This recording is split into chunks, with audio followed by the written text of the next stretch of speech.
Coming up on Mountain News this morning, while businesses across the Commonwealth closed for Christmas, first responders stayed alert.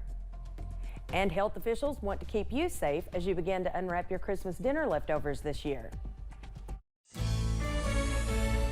Dedicated to Eastern and Southern Kentucky, this is WYMT Mountain News this morning.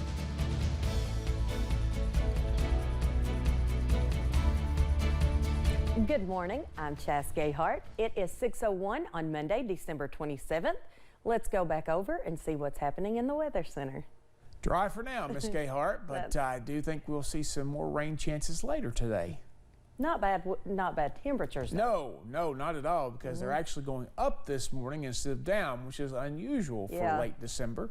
And the new year only days away. That's hard to believe. I know, isn't it though?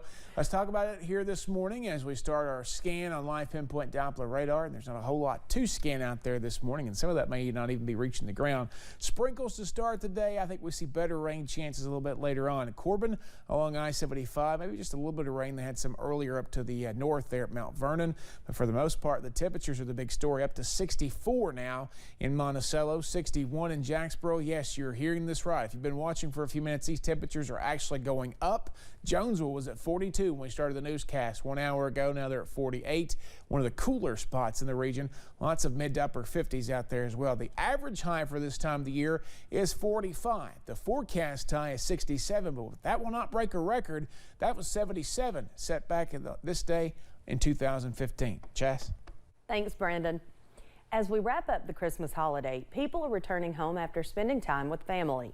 That includes many travelers passing through Bluegrass Airport. Some of them tell us they hadn't seen family since the start of the pandemic. Grayson Passmore has the story. After a long year apart. And I was very thankful to be able to travel this year. Last year was a little difficult. With everything that was happening last year, we were trying to make sure we were staying safe. The Bluegrass Airport was once again filled with busy holiday travelers. I took, every precaution that I could. I continued to wear my mask. I use hand sanitizer, and I'm just honest if I don't feel well. So I haven't had any worry. Mackenzie Parks is flying back to Florida after spending the holiday with her boyfriend's family in Harrodsburg.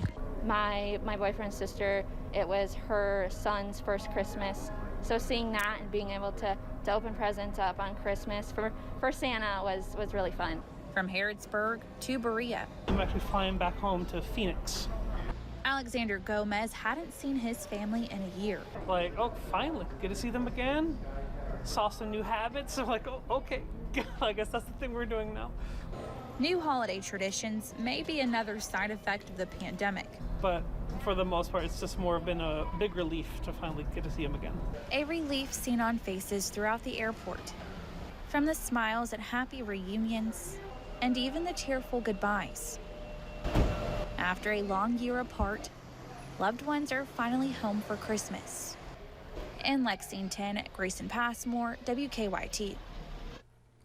Members of two churches that were destroyed by the tornadoes in Mayfield came together for a joint Christmas Eve service.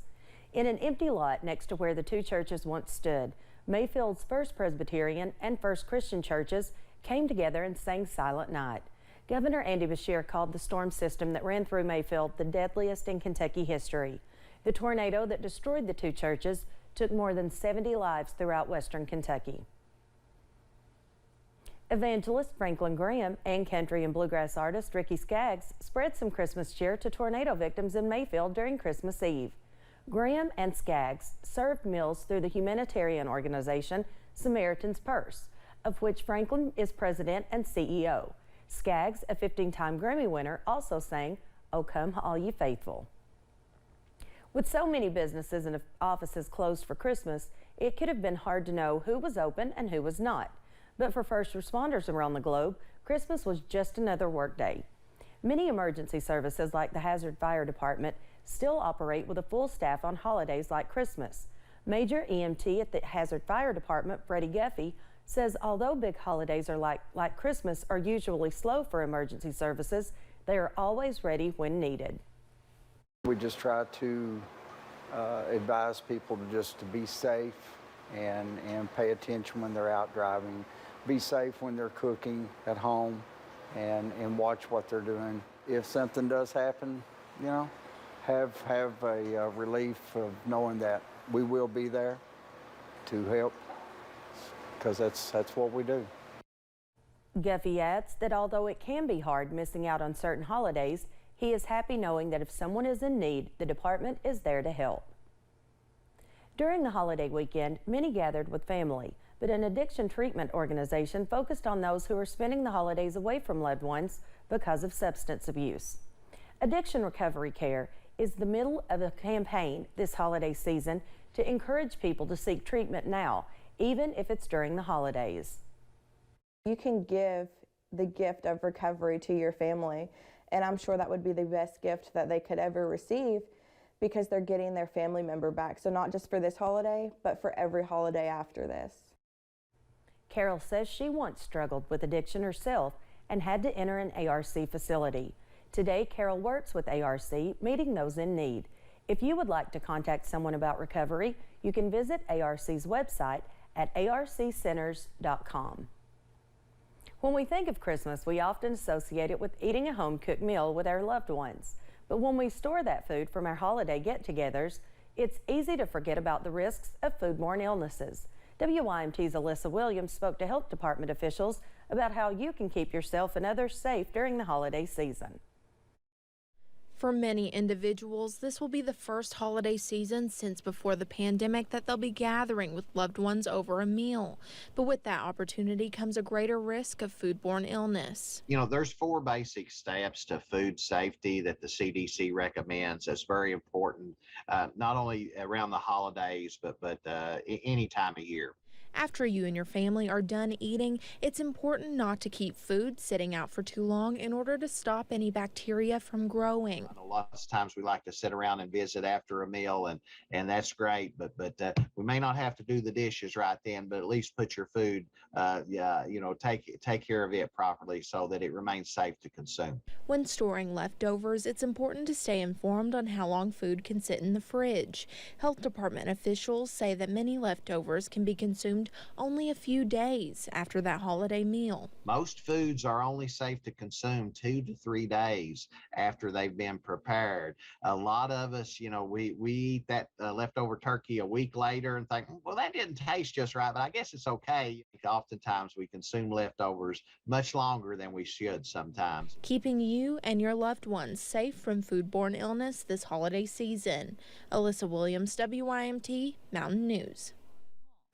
Lockhart adds that if you find yourself battling food poisoning after Christmas, there's not a lot you can do other than drink plenty of water and wait for it to pass. You can find more information on how to fight and prevent foodborne illnesses on our website at WYMT.com.